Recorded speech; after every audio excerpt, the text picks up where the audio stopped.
Libra, this is your September tarot forecast. We're going to look at these cards together in just a moment, but I see this month being a huge road to recovery for you. It looks like there has been some chaos recently in your life. It looks like things have been very up and down, almost roller coaster like. We're beginning the reading with the Nine of Pentacles. We'll look at these cards together, pull more to clarify. But first of all, I just want to take this back to maybe mid-August.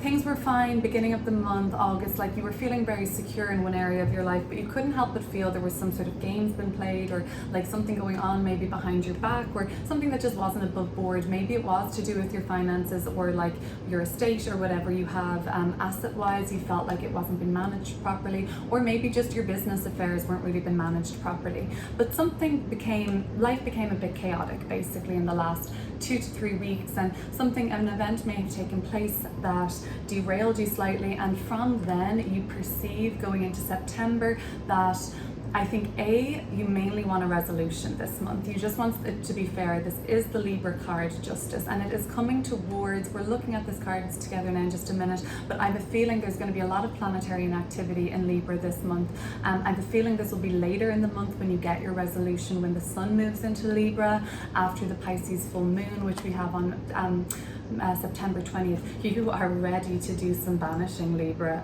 Oh my gosh, you're very much ready to leave something in the past. But anyway, I leap forward, but first of all, 5 of Wands to the 10 of Wands in the month of September. Okay, so we can see the stacks that have been weighing on you, or the burdens that you've been bearing, or any sort of problems or obstacles that you've kind of been facing. It could be your kind of confrontations or issues with other people. Yeah, but you've been feeling this tightness and restriction, and you have this anticipation that problems may begin to get worse for you before the resolution arises. I can see a fresh new beginning, but for me it comes after September 20th for you. So we've got this road to recovery, we've got this walk ahead of us. Heavy cross to bear, you may think, but you're working through it. Let's try and pull some more cards to mitigate getting to the 10 of Wands, because that doesn't have to happen, of course, but like, I guess if you keep going in the same way you're going, maybe without delegating or just distributing what it is you have to do. Right, there is some sort of hidden element to the end of the month. Pisces full moon on 20th of September. So that's when things become illuminated under a full moon, right? And in Pisces, things can really be revealed and dug up. So there's something that's perhaps been going on. You're aware of some things that have been going on as of late that you're not really pleased about. But by the end of September, I think it's going to reach a level of what you had been seeing on the surface and you were actually aware of or understood. There's other layers to it that you're like, oh, I did not know this part of it. I didn't see that element to it yet. The Pisces full moon will illuminate some of that. And what comes right after that, so far, our last card in this reading that we've pulled is the Fool card. So I know there is this new beginning awaiting you at the end of the month. After the 20th, really, after those few days, like, it's like you've just got a pep in your step. You're ready for something new. You're ready for something new because something's got to go. Something hasn't been working and you haven't been trusting it in it anyways. But this has got to go. You've got to just leave it in the past, and a new horizon awaits you. A brand new, fresh leap of faith. Very exciting. We're going to look at these cards now together. Sun will be moving into Libra. That's when I think a resolution or fairness will come up for you. But we enter September with Venus in Libra. And then Mars is in Libra from September 15th, and Mercury is in Libra, will go retrograde in Libra, so it's going to be in Libra for the next 2 months pretty much, from this month into October, pardon me. So there's going to be a lot of activity in Libra, so you're going to be tired, you're going to be needed, you're going to be active. It's mainly going to be quite pleasant for you, and actually I think it's going to be very exposing and very illuminating many areas of your life. Your relationships, as Venus goes past your Sun when you were born, Libra, Mercury's got to go past there too a couple times maybe for some in retrograde. So like illuminating your communication issues with others and how you're going to work that out. And Mars going past the Sun and conjoining it, and that's going to really give you some oomph, some energy, some drive. Ooh, maybe you're going to need that Mars transit to the Sun just to get that pep in your step. Okay, let's look at these cards together. Okay, so let's see. I'm going to, because I'm all revved up, I'm going to ground this reading again just with an oracle card. I feel very energetic, like I can feel this kind of energy now pulsing through, like lightness. Okay, we got to put them back in. There was 3. I would love to read 3 too, but I don't have the time. Let's go. So this is going to be a message from the Kuan Yin, Chinese goddess of compassion. Jeez. They're like, 2? Will you read 2? And you know what? I will. Okay, so we've got the Book of Changes and Shining Lotus. Okay, so I'm going to start with Shining Lotus, and bear with me, but this might be important to you to hear this if they're coming out like strongly like that. And I do feel this energy, so maybe it's a bit of me, but maybe your guides are present with us for this part. Okay, Shining Lotus. There are times when it makes sense to be discreet until you find your inner strength, so that you feel empowered enough to share your thoughts, feelings, and beliefs without any wavering, even in the face of challenge by another. So we do see challenge by another, but this is also about being discreet. Okay, something will turn when you're able to do it, maybe. Anyways, sorry. And not, at other times we benefit ourselves and others by taking a risk and allowing the inner lotus blossom of our true self to shine forth for all of us to behold. Okay, interesting. 35. Let's see. I didn't get lots of resonance to this reading, but I hope you got some resonance there. The Book of Changes. Now this might sound something like a little bit more applicable. Just like a beautiful but unusual melody, the divine plan is unfolding through your life, although it isn't always predictable. Kuan Yin is guiding you in the right direction. Even if you don't fully understand what is happening in your life right now, allow Kuan Yin to bless you with the trust and the unfoldment of your own divine path.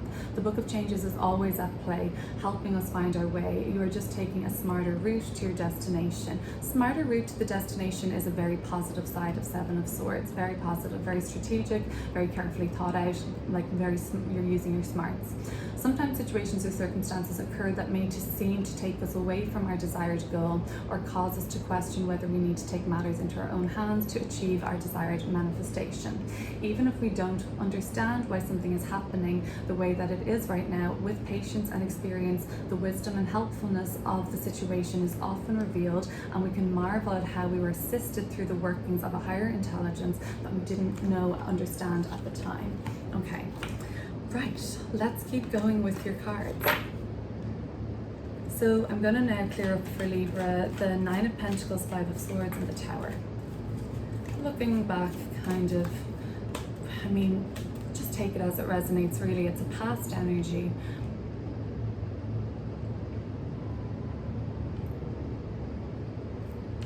Okay. Ace of Wands in reverse, and the King of Cups. And the Death card. Now, you may not have been dealing with a Scorpio, but you were dealing with somebody with a very kind of transformative agency behind them in terms of how they impacted your life. So that might have been unsettling. That might have what's been rocked slightly. It seemed like something maybe burnt out there or fizzled out. Death card at the bottom of the reading does signify some sort of an ending or transformation or bigger change, like in the Book of Changes. And sometimes it feels like it's derailing us, but like that oracle kind of said, it's really just to trust in the unfoldment of the divine path rather than when we think things should be happening or fighting it, I guess. But yeah, there's been a block here with somebody. There might have been an ending with somebody, but there's for sure some sort of a disconnect. There's like, this is sort of like very sort of root kind of energy, the sort of chakra, root chakra, sacral chakra, I think it's called, and there's some sort of a block here, and it feels like it might even be impacting like physically, like your energy levels or like your ability to create. But yeah, I feel like there has been a break or a disruption with somebody who's been very important or transformative in your life. You probably have deep feelings for this person, for some. Let's look at the 5 of Wands, 10 of Wands, and Justice. Now this is, I believe, the road to recovery, because this might have been very painful, abrupt, deeply impactful for you, for sure. Emotionally, it could have even disturbed you, like where you were physically. Okay. So here we've got the Page of Wands, and the Two of Pentacles. Bottom of the deck, another page in reverse, the Page of Pentacles. There is a thing, a go-between between a couple of people here. There's like a back and forth. People are being very childish right now. People are not taking this seriously enough, I don't think. This is total goofball energy, like couldn't give a crap about anything serious, like ignoring everything. Maybe it's you, but I think this is where you're trying to kind of find some resolution. Like people need to be mature, people need to like cop themselves on, essentially, get real, get with the program, and you're looking for a resolution there. It seems like you'll get word anyway of it, some of it good, some of it bad, some of it with a delay, and some of it that just comes through for you and you're like, okay, I gotta think now, I have a decision to make. So this is very much scale energy, justice, and the Two of Pentacles, weighing up what's fair. I feel like you're gonna get what's weighed to you or fair to you, but there is still some sort of a weighting on it. Look at this scene, like these mountains and things like that. I feel like this is part of the road to recovery. Like there's going to be hurdles and ups and downs along the way as you kind of climb this sort of archetypal mountain ahead of you. Yeah, okay, you've got your work cut out for you in September, but you're going to be rewarded with the fairness of the situation, how it unfolds. But you know, okay, so that's okay, good to know. Seven of Swords, the Moon card, and the Fool card. Something is being cut, abandoned, released around the full moon in Pisces, September 20th, so that you can begin a new path. Some of you have a very clear and defined, clever way forward as well. Or some of you are just like, you know what, I'm not even going to say much about it, I'm just going to break away from that, kind of a Irish exit, as they're known. Nine of Wands and the High Priestess. Okay, yeah, there is a definite kind of feeling for me of you moving on from something. If it's been something that's been causing you to feel Nine of Swords energy and stress, that's probably going to be a positive change, I suppose, in the long run.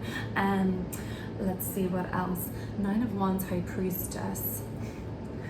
This is a little bit suspicious for me.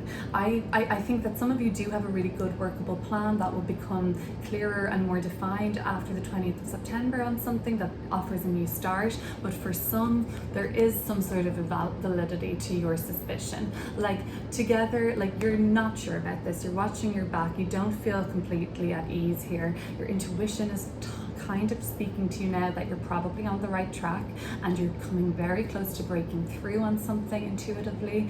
And I don't think that you're paranoid, Libra. These cards tell me that there might be some justification to any suspicion you've been having about someone in Seven of Swords energy not being fully transparent. That's all. At the least, not being fully transparent. Maybe they're not ready to say something, but otherwise this could be like, you know, trying to pull the wool over your eyes. So yeah, definitely keep your guard up, but that's your reading for September. I hope to speak to you soon, so consider subscribing if you haven't already, and have a good month. Oh, by the way, I have another kind of offering on my channel right now. If you're interested in your personal astrology for the month ahead, September in Virgo season, I have done a Virgo season kind of intro, and then the kind of what will be going on for each of the signs of the zodiac in terms of the astrology. I read it from the rising sign position for greater accuracy, so if you know your rising sign, or if you don't, head on over and check that video out for your personalized astrology for September. Thanks, Libra.